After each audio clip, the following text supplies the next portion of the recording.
안녕하세요. 미래를 설계하라 경제 잡학사전 구혜림입니다. 벌써 3월이 코앞으로 다가왔습니다. 2월의 마지막 날도 저희 방송과 함께 마무리해볼까요? 오늘도 두 분의 아나운서와 함께 하겠습니다. 변수영, 김효빈 아나운서 나와주셨습니다. 안녕하세요. 안녕하세요. 네, 그러면 미증시부터 먼저 확인하고 넘어가도록 하겠습니다. 최근 들어서 미증시 분위기가 좋지 못한데요. 엔비디아의 실적 발표 이후에 실망한 매물이 쏟아져 나온 것으로 분석이 되고 있습니다. 3대 지수 모두 하락을 하면서 마감을 했는데요. 자세한 분위기도 함께 살펴보도록 하겠습니다. 자, 수연 아나운서 전해주시죠. 네, 밤사이 미증시 기세 좋게 출발했으나 관세 전쟁 우려로 인해서 하락 마감했습니다. 다우지수는 전장보다 0.45% 밀린 43,239.5의 거래를 마쳤고요. 나스닥 지수는 2.78% 하락한 18,544.42에, 그리고 S&P 지수는 전일 대비 1.59% 내린 5,861.57에 각각 마감했습니다. 네, 3대 지수 모두 등락을 거듭했지만요. 장 마감이 가까워지자 일제히 하락하면서 낙폭을 확대했습니다. 관세가 도입돼 물가가 오르면 소비가 꺾여 경기 하방 압력을 자극할 수 있어 투자 심리가 위축된 모습으로 보입니다. 오늘 글로벌 뉴스로 바로 관련 소식들 전해드리도록 하겠습니다. 도널드 트럼프 미국 대통령이 오는 3월 4일 캐나다와 멕시코에 25%의 관세를 부과하고 중국에는 10%의 추가 관세를 부과할 방침이라고 밝혔습니다. 트럼프 대통령은 이날 자신의 SNS를 통해 미국으로 유입되는 합성 마약 문제가 해결되지 않는다면 예정대로 관세를 진행하겠다고 경고했습니다. 멕시코와 캐나다가 불법 이민과 마약 단속 강화를 약속했지만요, 충분하지 않다는 입장을 나타낸 겁니다. 당초 트럼프 대통령은 2월 4일부터 관세를 부과할 계획이었는데요, 멕시코와 캐나다와의 협상에 따라 1개월 유예한 바 있습니다.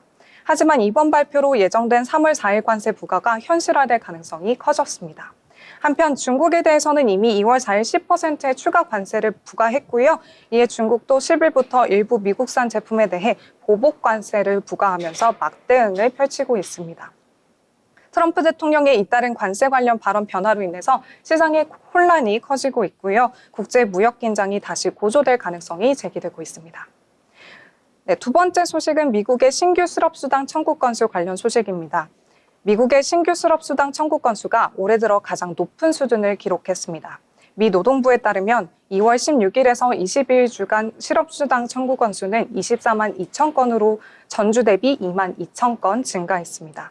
이는 전문가의 예상치를 상회하는 수준이며 지난해 12월 첫째 주 이후 2개월 만에 최고치라고 합니다. 특히 워싱턴 DC 지역에서 연방정부 감원 영향이 두드러지게 나타났는데요. DC 지역 신규 실업수당 청구 건수는 2,047건으로 23년 3월 이후 최고치를 기록했다고 합니다. 2주 이상 실업수당을 신청한 계속 실업수당 청구 건수도 186만 2천 건으로 증가했습니다.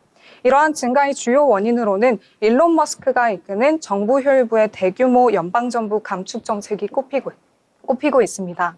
특히 국제개발처 등의 해외 원조 관련 기관의 대규모 인력 감축이 실업률 증가에 직접적인 영향을 미치고 있습니다.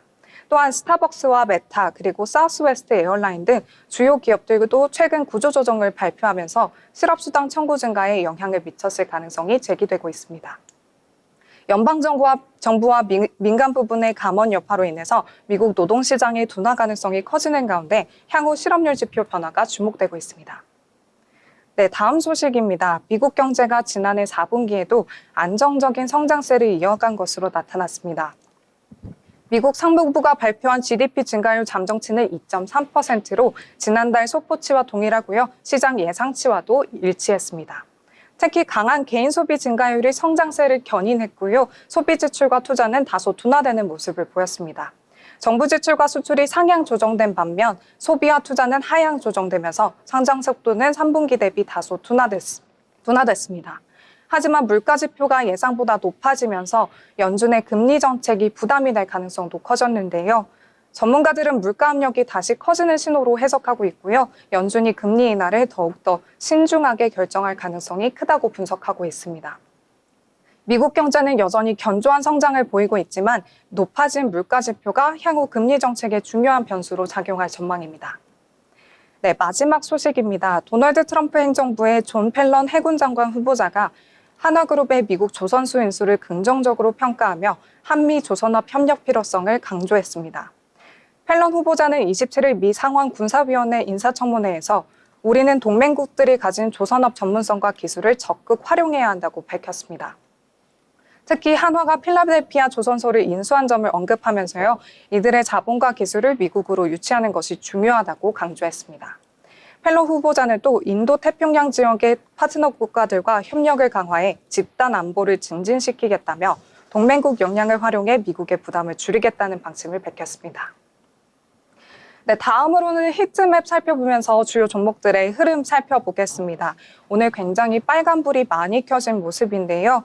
트럼프 대통령의 관세 정책으로 기술주들이 특히 타격을 많이 입은 모습입니다. 이 중에서도 엔비디아 한번 짚어볼 텐데요. 전날 상승하면서 강한 흐름 보여줬던 모습과는 다르게 오늘은 크게 내리면서 장 마감했습니다. 엔비디아는 전날 장 마감 후 공개한 실적 보고서를 통해서 4분기 매출이 전년 동기 대비 78% 증가한 393억 달러를 기록했다고 밝혔습니다. 주당 순이익도 마찬가지로 전년 동기 대비 73% 늘어난 89센트를 기록했는데요. 모두 시장 예상치를 상회하는 수치임에도 불구하고 8.5%가량 급락하면서 장 마감했습니다. 이는 작년 10월 실적 발표 때와 굉장히 유사한 반응인데요. 투자자들의 기대치가 전문가의 예상치보다 훨씬 더 높기 때문이라는 분석이 나왔습니다. CNBC는 엔비디아의 실적이 지속적인 수요를 반영하고는 있으나 매출 증가폭은 최근 7개 분기 중 가장 작다고 지적했습니다. 네, 잇따라서 AI 업체들도 줄줄이 하락하는 모습 보였습니다. 브로드컴은 7.11%, AI용 메모리 반도체 업체 마이크론 테크놀로지는 6.03% 급락했습니다. AI 서버 제작 업체들도 사정은 크게 다르지 않았는데요. 슈퍼 마이크로 컴퓨터는 15.97% 폭락했고요. 델은 6.76%, HPE는 2.6% 하락했습니다. 다른 기술주들도 일제히 약세를 나타냈는데 애플은 1.27% 내렸고 마이크로소프트는 1.8% 하락했습니다. 그리고 알파벳과 테슬라도 각각 2.57%, 3.04% 내렸습니다. 네, 오늘 밤 중 연준에서 가장 주목하는 지표인 1월 개인 소비 지출 물가지수가 공개됩니다. 연준 위원들의 연설과 미국 2월 시카고 구매자 관리 지수도 공개되니까요. 다음 장도 저희와 함께 하시면서 다양한 정보 얻어가시면 좋을 것 같습니다. 지금까지 미증시 마감 시황이었습니다. 네, 미증시 같은 경우에는 기술주, AI 중심으로 크게 하락하는 모습 보이면서요. 3대 지수가 모두 영향을 받은 것으로 풀이가 되고 있는데요. 그나마 선방해준 건 전통주라든지 기존에 강세를 보였던 우량주 위주로만 살아남았다, 이렇게 정리를 해볼 수가 있을 것 같습니다. 필라델피아 반도체 지수 역시도 큰 폭으로 떨어지면서 반도체주 전반이 약세를 보였고요. 이런 흐름도 국내 증시까지 연결이 된 것 같습니다. 이 부분에 대해서 함께 알아보려고 하는데요. 자, 효빈 아나운서, 이 부분 조사하셨다고요? 네, 간밤 엔비디아가 8% 넘게 빠지는 모습 보였죠. 이에 따라 국내 반도체주도 함께 휘청하는 모습을 보였습니다. AI 반도체 대장주 엔비디아가 어제 4분기 실적을 발표했습니다. 매출은 전년 대비 78% 증가했으며 순이익은 80% 증가하며 기대 이상의 성적을 거뒀는데요. 그럼에도 불구하고 주가는 8.5% 급락했습니다. 그 이유는 매출 총이익률이 줄어든 것과 성장 둔화 가능성 때문으로 풀이됩니다. 여기에 도널드 트럼프 미국 대통령이 중국산 반도체에 추가 관세를 부과할 수 있다고 발언하며 반도체 시장의 불안감을 키웠습니다. 이러한 미국 증시 충격이 국내 반도체주에도 그대로 영향을 미쳤습니다. SK하이닉스는 엔비디아의 HBM을 독점 공급하는 업체죠. 엔비디아가 흔들리면 SK하이닉스의 실적 전망도 불투명해질 수밖에 없습니다. SK하이닉스는 오늘 4%대 하락세 보이고 있습니다.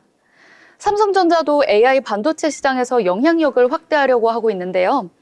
하지만 엔비디아 주가 급락으로 투자 심리가 위축되면서 2% 넘게 빠지는 모습 보였습니다.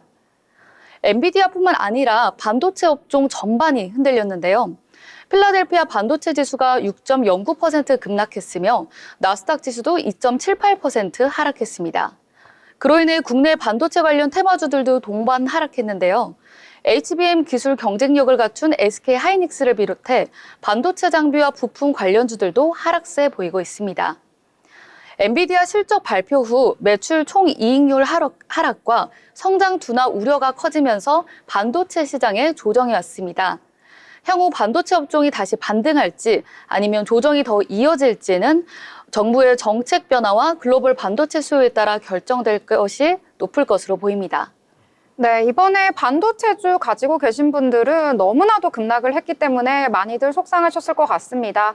엔비디아가 무려 정규장에서 8%나 하락을 했기 때문에 그 하단에 있는 반도체 밸류체인과 엮이는 그런 종목들이 일제히 하락을 했는데요. 이번에 큰 폭으로 하락한 것은 2018년 11월 이후 처음이다라고 할 수가 있겠습니다. 그만큼 시장의 충격이 컸는데요. 앞으로의 주가 추이 함께 살펴보도록 하겠습니다. 자, 그러면 이번에는 저희가 신문을 보면서 경제 뉴스 함께 챙겨보면 좋은데요. 그 뉴스들 알기 쉽게 정리해서 소개해드리도록 하겠습니다. 자, 오늘 어떤 내용 준비하셨나요? 네, 오늘 신문에서 발췌한 뉴스를 전해드리는 뉴스 브리핑 시간입니다. 바로 첫 번째 소식 만나보시죠.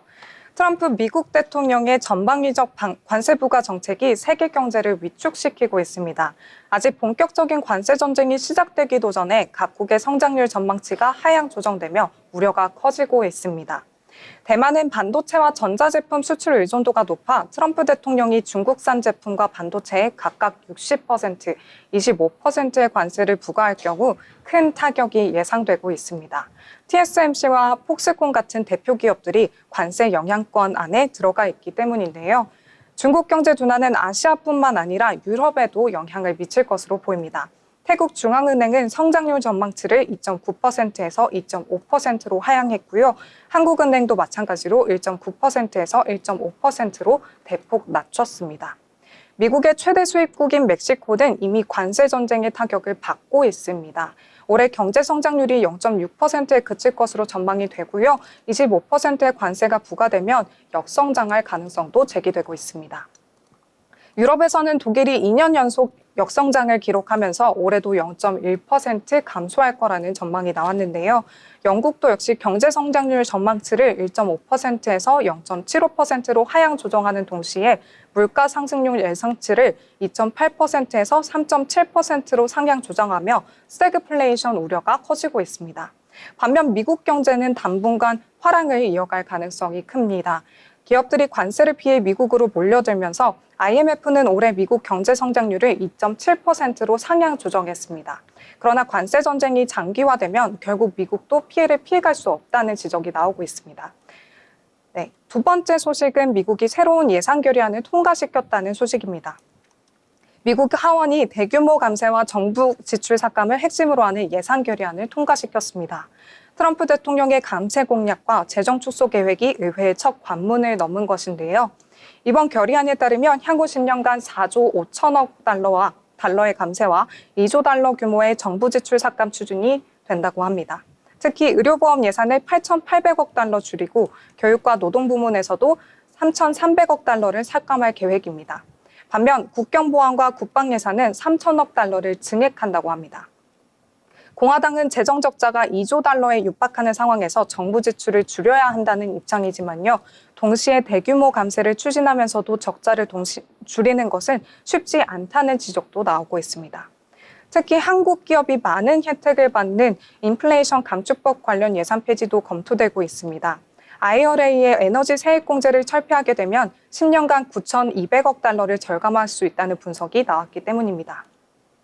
네, 하지만 저소득층 의료보험과 노인 의료보험 그리고 노령연금 삭감이 포함이 되면서 국민적인 반발 가능성이 크고요. 감세로 인해서 세수 감소가 불가피하다는 우려도 제기되고 있습니다.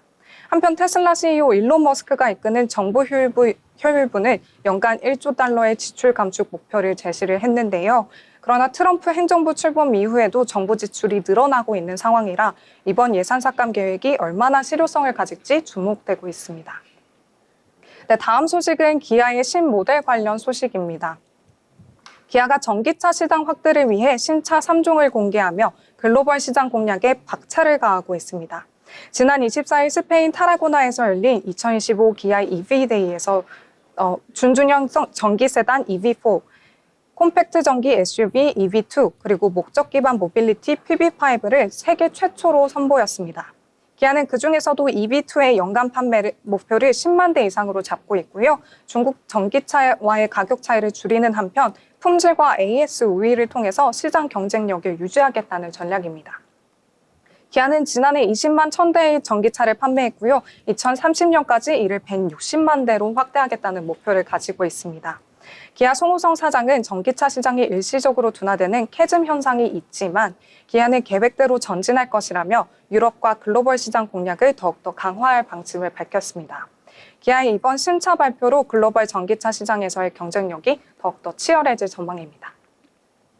네 번째 소식은 통계청이 발표한 4분기 가계동향 조사 결과 관련인데요. 지난해 4분기 가계소득은 증가했지만 소비 지출은 오히려 둔화하면서 가계의 여윳돈이 계속 늘어나는 모습이라고 합니다. 27일 통계청이 발표한 2024년 4분기 가계동향 조사 결과에 따르면 지난해 4분기 가구당 월 평균 소득은 521만 5천 원으로 전년 대비 3.8% 증가했습니다. 물가를 고려한 실질소득 증가율도 2.2%로 3분기 연속 상승세를 기록했습니다.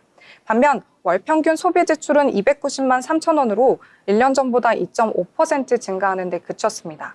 특히 자동차는 29%, 가구와 조명은 21.6%, 휴대폰과 통신장비는 10.7% 하락하는 등 고가 내구재 소비가 크게 줄었고요. 주류와 담배 소비도 감소했습니다. 반면 식료품과 주거비 그리고 의료비 등 필수 소비는 증가하면서 전반적인 소비 패턴의 위축이 나타나고 있습니다. 이로 인해서 가계 흑자액은 130만 5천 원으로 7.8% 증가하면서 3개 분기 연속 상승세를 보였습니다. 경기 부진과 지난해 말 계엄 사태 등 사회적인 불안 요인이 소비 위축에 영향을 미쳤다는 분석이 나왔습니다.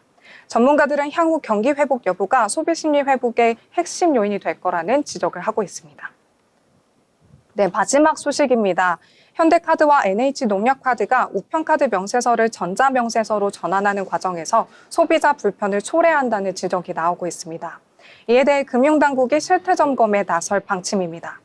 27일 금융당국 관계자는 우편 명세서를 받고 싶어도 신청 절차가 까다롭다면 결국 소비자를 전자명세서로 유도하는 것이라며 소비자의 편의성을 고려해 불편한 부분이 있다면 시정해야 한다고 밝혔습니다. 현대카드는 다음 달부터 65세 미만 회원 및 우편 명세서 수령 회원을 대상으로 자동 전자명세서 전환을 시행한다고 합니다. 우편 명세서를 유지하려면 현대카드가 발송하는 문자 메시지를 통해 별도로 신청해야 하고요. 2개월 동안 신청하지 않으면 자동으로 전자명세서로 변경된다고 합니다. NH농협카드도 마찬가지로 4월 15일 이후 우편 명세서 수령 고객을 자동으로 전자명세서로 전환할 계획이라고 하는데요. 현대카드와 동일하게 별도 거부 의사를 표시해야만 기존 방식이 유지된다고 합니다. 네, 그러나 소비자 입장에서는 인센티브 없이 불편을 좀 감수해야 하는 상황인데요. 금융당국은 고객이 충분한 안내를 받았는지 그리고 신청 절차가 과도하게 복잡하지 않은지 점검할 방침이라고 밝혔습니다. 지금까지 뉴스브리핑이었습니다. 네, 여러 가지 뉴스들 잘 정리를 해주셨습니다. 그중에서 가계의 소비 지출 계속해서 낮아지고 있다라는 소식을 전해주셨는데요. 정말로 저 개인적으로도 체감이 되는 것 같습니다. 시청자 여러분들도 저희 방송과 함께 하시면서 미래를 위한 투자 함께 만들어 나가시길 바라겠습니다. 더불어본 방송에서 제공하는 정보는 투자 판단을 위한 조언일 뿐 해당 종목의 가치, 상승과 하락에 대해서는 보장하지 않습니다.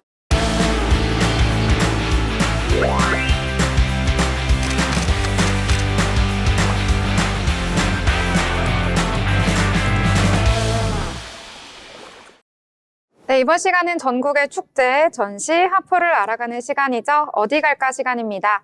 오늘 어디 갈까는 이윤지 아나운서와 함께 하겠습니다. 안녕하세요. 안녕하세요. 네, 윤지 아나운서 오늘은 어디로 떠나볼까요? 네, 오늘은 국내에서 가장 높은 산이죠. 제주도의 한라산에서 열리는 축제 소개해드리려고 합니다. 네, 일명 981 녹담만설인데요. 어떤가요? 네, 981 녹담만설이라 이름부터 심상치가 않은데요. 도대체 어떤 뜻인가요? 네, 먼저 녹담만설은 한자어로 늦겨울 한라산 백록담에 쌓인 눈을 의미합니다. 한라산 하면 백록담에 하얀 눈 풍경이 또 장관이잖아요. 네, 그래서 이 녹담만설 앞에 붙은 981은 중력 가속도 9.81% 8.1% 제곱을 뜻하는데요. 한라산 국립공원 내에 있는 981파크에서는 이 한라산 높이를 이용해서 중력 가속도만으로도 이 레이싱 스피드를 즐기실 수 있습니다. 그렇다면 이번 축제에서는 레이싱과 함께 이 설산의 풍경까지 함께 즐길 수도 있겠네요? 네, 정확합니다. 1월 8일부터 3월 3일까지 열리는 이 981 녹담만설 축제에서는요, 한라산 만설의 풍경을 찍을 수도 있고, 액티비티와 먹거리까지 모두 한 곳에서 다 가능한데요. 보시는 이곳 981 파크의 플래닉동 옥상에서 한라산의 풍경과 함께 인생사진도 건지실 수 있습니다. 와, 사진으로 보니까 너무 예쁜데요. 한라산을 등반하지 못한다고 하더라도 이 981 파크에서 눈으로도 보고 또 사진으로도 예쁘게 남길 수 있으니까 너무나도 행복한 추억이 될 것 같습니다. 자, 그러면 여기에 또 특별한 체험 프로그램 같은 것도 있다고 하더라고요. 네, 맞습니다. 중력 가속도만을 이용해서 다이나믹한 레이싱을 즐길 수 있는 이 981 레이싱은요. 이곳 981 파크에서만 즐기실 수 있는데요. 애월의 풍경과 바람을 그대로 느끼실 수 있고요. 또 선셋 라이징은 축제 기간 동안만 진행되는데요. 이 선셋 라이징을 통해서 석양지는 백록담과 함께 낭만 넘치는 라이딩도 즐기실 수 있습니다. 그럼 진짜 너무 스릴 넘치고 재밌을 것 같은데 연령이나 키 제한은 혹시 없나요? 네, 만 14세 이상이고 키 150cm 이상이라면 탑승 가능하고요. 또 보호자가 동행한다면 키 100cm 이상이라면 어린이도 탑승 가능하다고 합니다. 또 코스도 3가지로 나뉘어져 있어서 원하는 대로 코스 선택도 가능합니다. 네, 저는 은근히 좀 쫄보여가지고 무서운 걸 잘 못 타서 초급으로 타야 될 것 같아요. 되게 구성이 잘 나눠져 있네요. 네, 맞습니다. 그런데 또 비가 오거나 눈이 오는 것처럼 실내 레이싱을 즐기지 못해서 아쉬울 때도 있을 것 같은데요. 전혀 걱정하지 않으셔도 됩니다.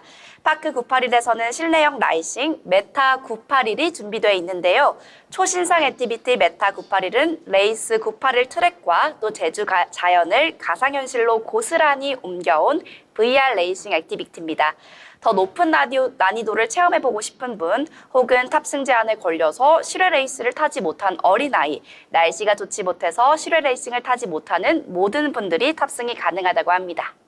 네, 그러면 이곳에서 정말 레이싱의 끝과 시작을 함께 또 할 수 있겠어요. 그러면 레이싱 말고도 혹시 다른 액티비티도 준비가 되어 있을까요? 네, 물론입니다. 더 스마트해져서 돌아온 신개념 범퍼카, 링고도 마련돼 있고요. 그 옆에 있는 스포츠랩 공간에서는 무려 15가지의 체험형 게임들도 마련돼 있는데요.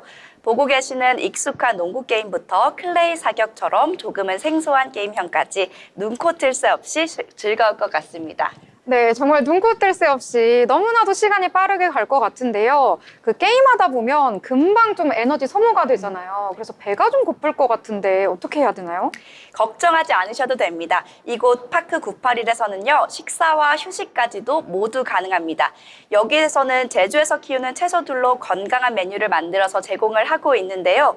대표 메뉴로는 애월 브런치 세트, 제주 흑돼지 덮밥, 제주 채소 볶음 우동 등 제주 맛집다운 제주 메뉴들이 가득합니다. 또 디저트로는 오나츠를 추천드리는데요. 이 오나츠는 오직 제주에서만 만날 수 있는 제주 출신 수제 크림 도나츠입니다. 시즌별로도 색다른 크림을 선보이고 있어서 취향대로 골라 먹을 수도 있다고 하고요. 또 선물용으로도 판매한다고 하니까 후식으로도 즐기고 선물로도 챙겨가시면 좋을 것 같습니다. 또 이외로도 로봇 바리스타가 내려주는 라운지 X에서 휴식과 또 커피 한 잔도 다 가능하다고 하니까요. 아주 완벽한 여행지라고 할 수 있겠죠? 네, 정말요. 실내, 실외부터 다양한 액티비티까지 또 식사와 휴직 모두 한 곳에서 다 즐길 수 있다고 하니까 제주를 정말 한 번에 온몸으로 즐길 수 있는 곳 같아요. 맞아요. 이 제주 여행 갔을 때 잘 안 가보는 곳인데 981 테마파크 여기를 꼭 가봐야 될 것 같은데요. 일단 행사가 여러 가지가 있다 보니까 좀 헷갈리실 수 있을 것 같아요. 정보 한번 제대로 짚어주시죠. 네, 981 파크는 오는 3월 3일까지 진행되고요. 연중 무휴 오전 9시부터 6시까지 운행이 됩니다. 이번 축제에서는 한라산 등반자들을 대상으로 한라산 등정 인정서를 받았다면 무료로 누구든 이 한라산 배지를 증정하는 이벤트도 진행 중인데요. 이 981 파크 이용 가격은 어떤 서비스를 이용하느냐에 따라서 1만 원에서 4만 원대까지 다양합니다. 또 981 파크의 위치는 애월읍 천덕로에 위치해 있는데요. 제주공항과 981 파크를 왕복하는 무료 셔틀버스도 이용하고 있으니까요. 자세한 사항은 홈페이지 참고해 주시면 되겠습니다. 네, 제주 한라산의 풍경을 눈으로 담고 또 몸으로 느낄 수 있는 981 파크의 981 녹담 만설에 대해서 알아봤습니다. 행사 기간 동안만 배지 등정과 또 선셋 라이징 그리고 여러 가격 할인이 진행이 된다고 하니까요. 얼마 남지 않은 행사 기간에 제주 여행이 계획돼 있으시다면 꼭 한번 방문해 보시길 추천드리겠습니다. 네, 제주도 가면은 흔하게 많이들 방문하는 코스가 있는데요. 이번에 새로운 코스, 새로운 여행지 알려주신 것 같아서 너무나도 유익했던 것 같습니다. 지금까지 함께 해주신 이은지 아나운서 감사합니다.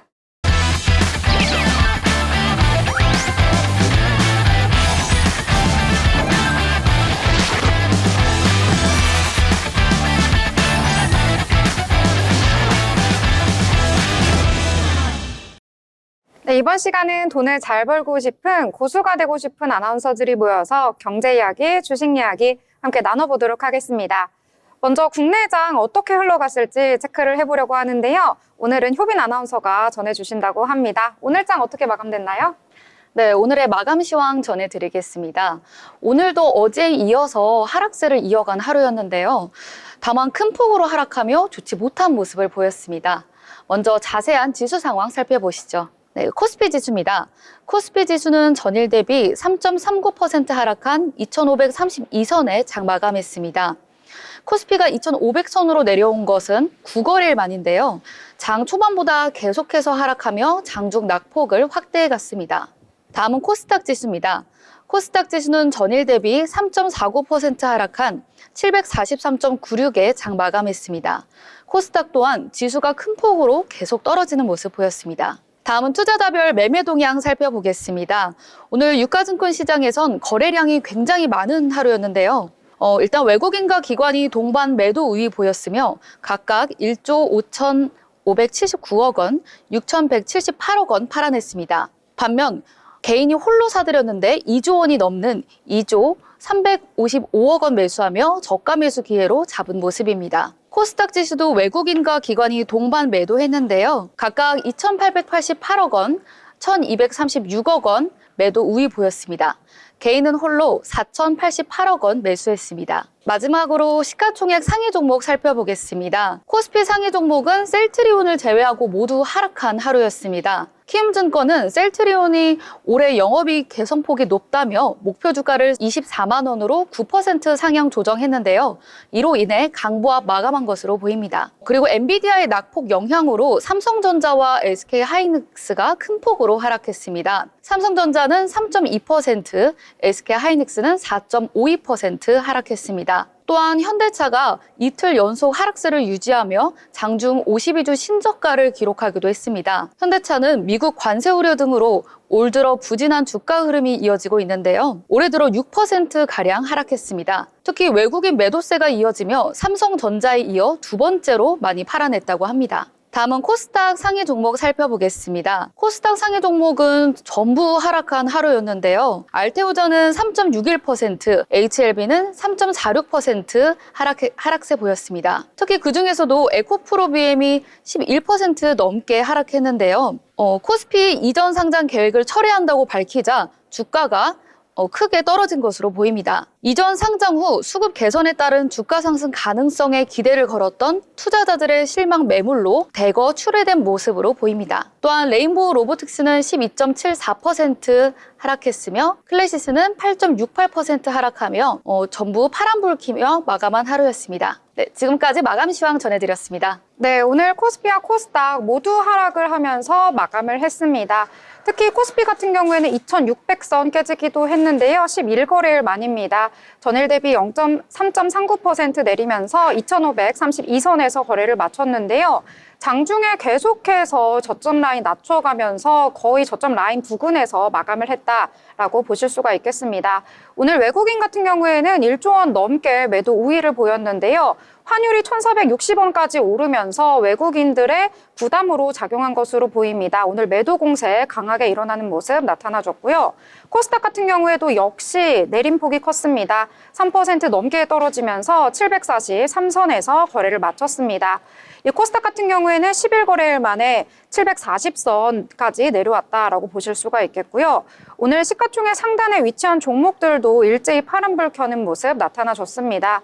일단 코스피에서는 아까 방송 초반에 언급드렸었는데요. 반도체주가 오늘 약세 보였다라고 언급해드렸는데 삼성전자와 SK하이닉스 모두 큰 폭으로 내리면서 지수의 하방 압력 강하게 내리는 모습 나타났고요.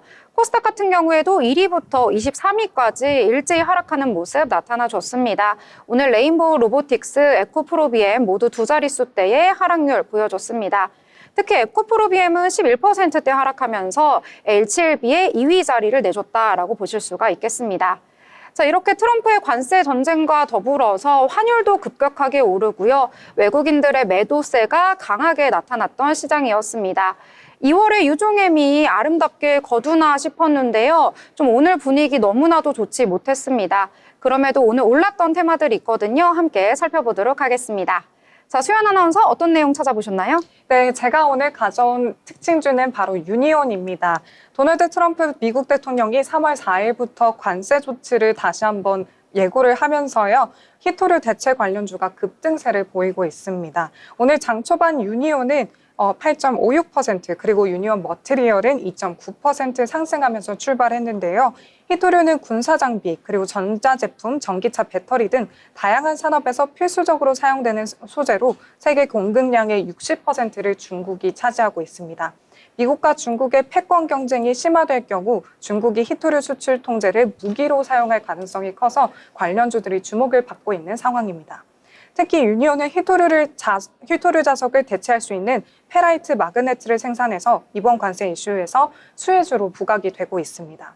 유니온 오늘 계속해서 좋은 흐름을 보여줬고요. 장중 최고가 13.19% 터치했다가 종가 5.53% 오르면서 5,920원에 장 마감했습니다. 네, 히토류와 관련된 내용 함께 봐주셨습니다. 미국과 중국의 관계 속에서 히토류가 이 테마적으로 오르는 때가 있는데요. 오늘이 바로 그때였던 것 같습니다. 오늘 같은 경우에 히토류 전체적으로는 아니지만 일부 주가가 상승하는 모습 나타나줬는데요. 이러한 점까지 함께 체크해 보시면 좋을 것 같습니다. 자, 그러면 이번에는요, 조금 더 가볍고 즐거운 이야기 함께 나눠보려고 하는데요. 자, 효빈 아나운서 어떤 내용이죠? 네, 저는 오늘 국내 특징주로 YG 플러스에 주목해 봤습니다. 오늘 YG 플러스가 장 초반부터 강한 상승세를 보였는데요. 종가 기준 YG 플러스 주가는 전거래일 대비 2.12% 상승한 5,770원에 거래 마감했습니다. 주가가 상승한 이유는 모회사인 YG 엔터테인먼트의 깜짝 실적 발표와 증권가의 긍정적인 전망 때문입니다. YG 플러스는 YG 엔터테인먼트의 음원 유통과 기획 상품 사업을 담당하는 계열사인데요. 모회사의 실적이 좋아지면서 자연스럽게 YG 플러스도 주목을 받고 있습니다. 장중 YG 엔터테인먼트는 상승세를 타면서 52주 신고가를 경신하기도 했습니다. 오늘 장 마감 기준으로 1.94% 오른 63,000원에 장 마감했습니다. 장중 상승폭을 좀 반납하기는 했지만 장중에 64,700선까지 오르며 52주 신고가를 기록했습니다. YG엔터의 주가 상승의 배경에는 기대치를 뛰어넘는 4분기 실적이 있었는데요. 4분기 매출액은 1,041억 원으로 영업이익은 13억 원을 기록했습니다. 또한 소속 아티스트들의 활발한 활동과 신규 지식재산권 수익화 속도 가속화가 주가 상승을 뒷받침했습니다. 그리고 블랙핑크와 위너, 악동 뮤지션 등 주요 아티스트들이 활동을 재개하며 글로벌 팬덤에 관심이 집중되고 있는데요. 베이비몬스터와 트레저 글로벌 활동 확장도 긍정적인 요인으로 작용하고 있습니다. YG 엔터테인먼트에 대한 증권가의 평가도 긍정적입니다. 여러 증권사가 목표 주가를 상향 조정했는데요. 메리츠증권은 기존 53,000원에서 74,000원으로 상향 조정했으며 삼성증권은 기존 61,000원에서 75,000선으로 조정했습니다. 이렇게 목표 주가가 상향된 이유는 트레저와 베이비몬스터의 글로벌 활동 확대 문제 때문으로 볼 수 있는데요. 베이비몬스터는 데뷔한 지 1년 만에 월드 투어를 진행하며 빠르게 성장하고 있고 트레저 또한 올해 활발한 활동이 예상됩니다. 4월 스페셜 음반 발매와 3분기 정규 음반 발매, 북미 팬 콘서트, 하반기 월드 투어까지 계획되어 있다고 합니다. YG 플러스는 모회사인 YG 엔터의 실적이 좋아질수록 더욱 주목받을 확률이 높아집니다. 특히 음원 유통과 기획 상품 사업이 성장하면서 안정적인 수익 창출이 기대됩니다.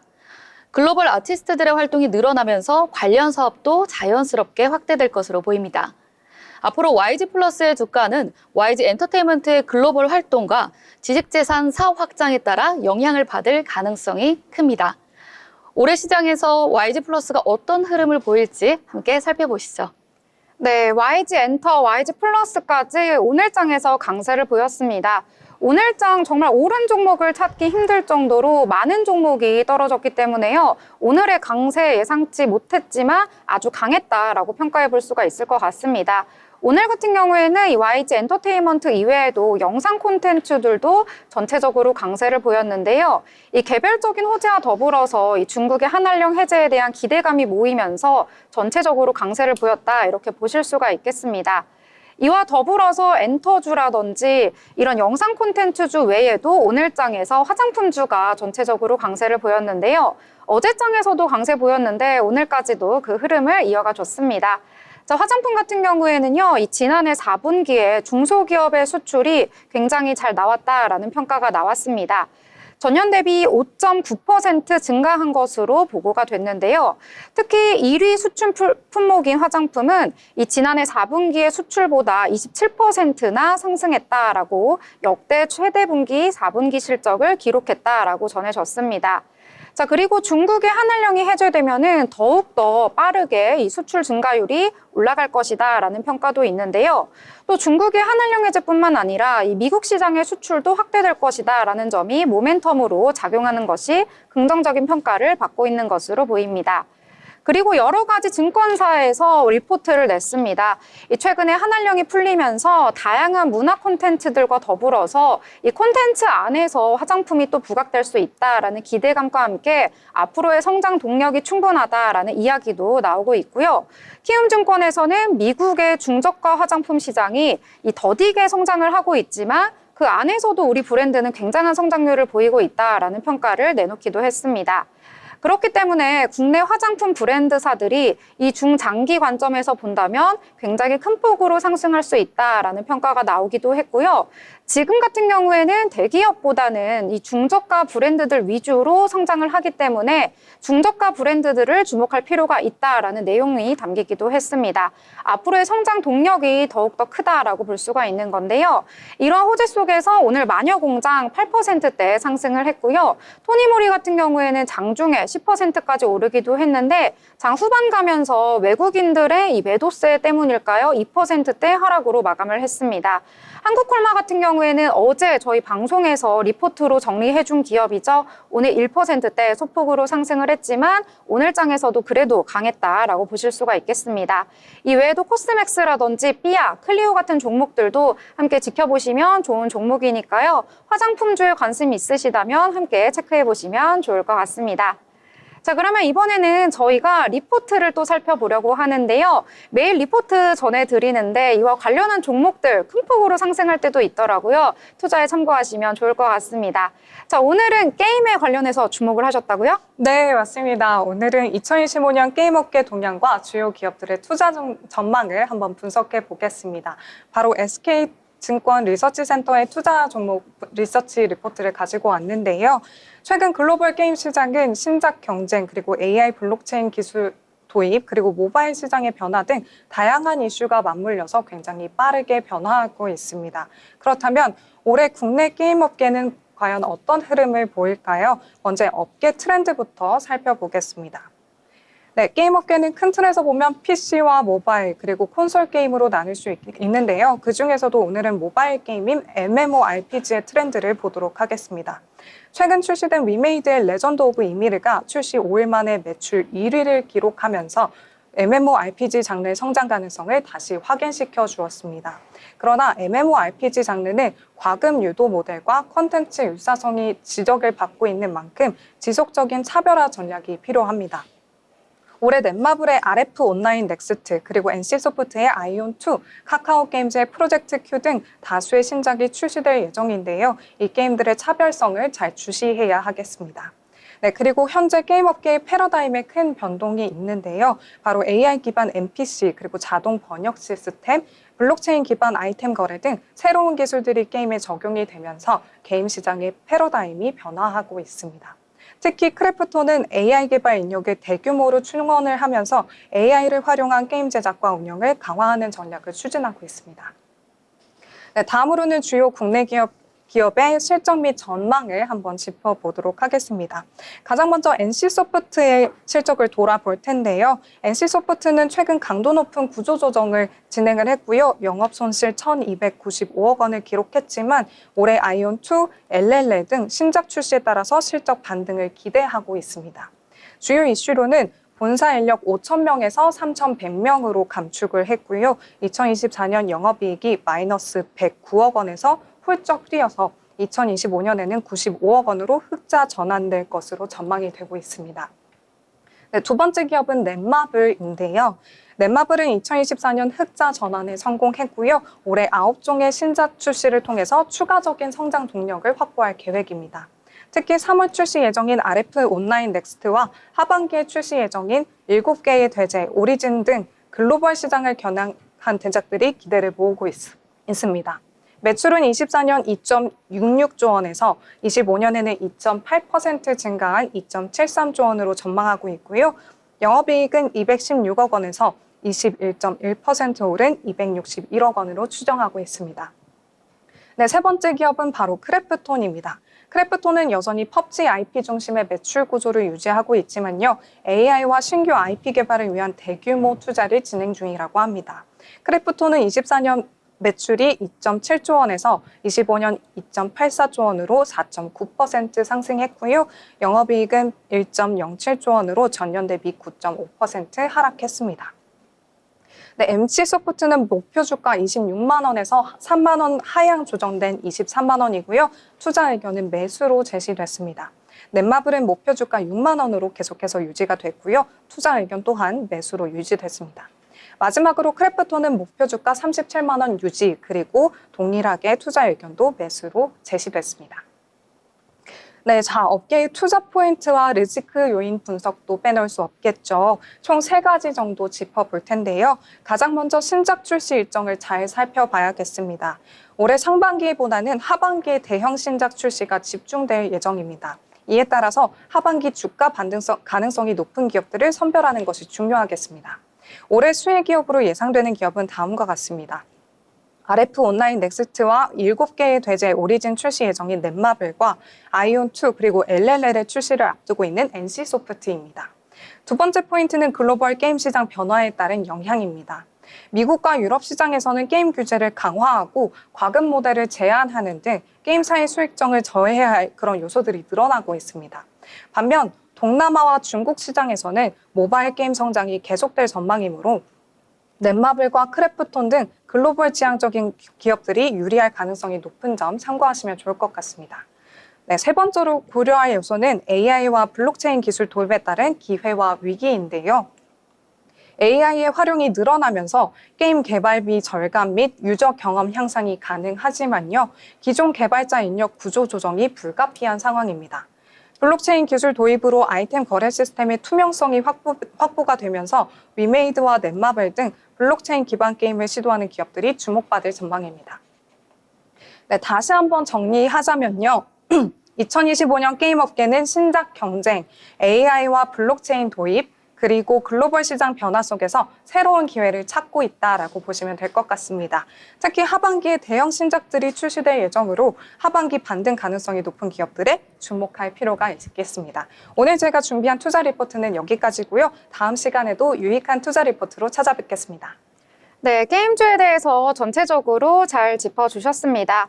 게임주 같은 경우에는 이 트럼프의 관세 무풍지대에 해당한다라는 이야기도 있고요. 또 원화가 약세일 때 수혜를 받는 업종이어서 최근 들어서 주목을 받고 있습니다. 게다가 이제 한한령이 해제가 되면은 중국 시장으로도 더 활발하게 판호를 받을 수 있다라는 내용까지 전해지면서 앞으로의 성장 동력이 충분하다라는 증권사 이야기가 많더라고요. 투자하실 때 참고해 보시면 좋을 것 같습니다. 더불어 본 방송에서 제공하는 정보는 투자 판단을 위한 조언일 뿐 해당 종목의 가치, 상승과 하락에 대해서는 보장하지 않습니다.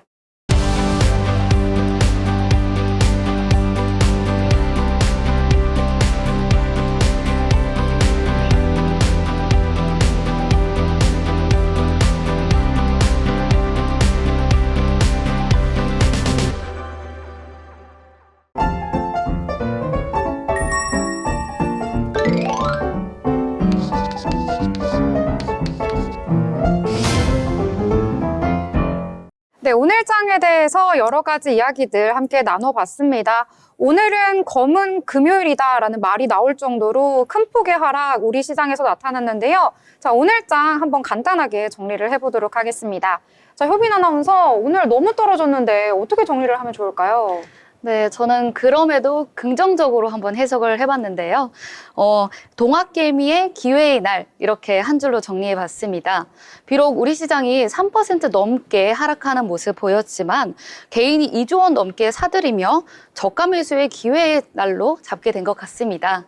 그래서 꼭 나쁜 게 나쁜 것만은 아니다 이런 식의 시선으로 한번 바라봤습니다. 아, 네, 긍정적으로 봐주셨군요. 오늘 죽죽 파는 날이었나요? 아쉽지만 저는 하지 못했습니다. 아, 그래요? 아, 저도 하려고 했는데 예수금이 많이 없더라고요. 그래서 죽죽을 못했습니다.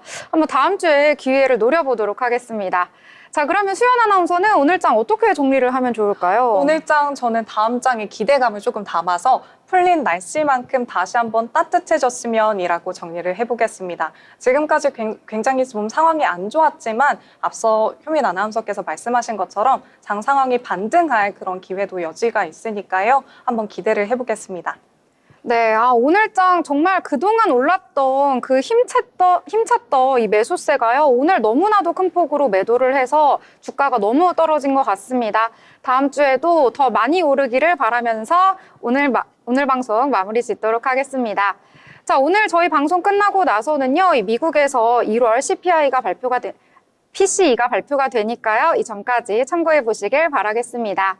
자, 이번 주말과 연휴 짧지만요, 행복하고 즐겁게 잘 보내시고요. 저희는 3월 방송으로 다시 찾아뵙도록 하겠습니다. 시청해주신 여러분 고맙습니다.